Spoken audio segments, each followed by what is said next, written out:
মার্কিন প্রেসিডেন্ট নির্বাচনে পুনরায় জয় পাওয়া ডোনাল্ড ট্রাম্প ফের কানাডা দখলের খায়েশ জানিয়েছেন। তিনি কানাডাকে যুক্তরাষ্ট্রের 51তম অঙ্গরাজ্যে পরিণত করতে চান। স্থানীয় সময় সোমবার কানাডার প্রধানমন্ত্রী জাস্টিন ট্রুডো পদত্যাগের ঘোষণা দেওয়ার কয়েক ঘন্টার পর কানাডাকে একীভূত করার পুরনো ইচ্ছা ব্যক্ত করেন ট্রাম্প। এতে বিতর্কটি আবারও আলোচনা এলো।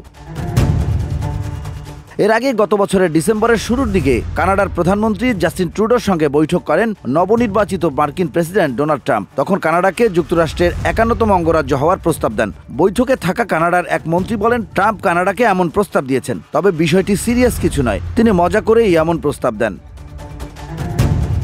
কানাডার জননিরাপত্তা বিষয়ক মন্ত্রী ডমিনিক লেবনান্স বলেন, প্রেসিডেন্ট ট্রাম্প মজা করছিলেন, তিনি আমাদের ট্রিজ করছিলেন। এই ইস্যুতে এটা কোনোভাবেই সিরিয়াস ব্যাপার ছিল না।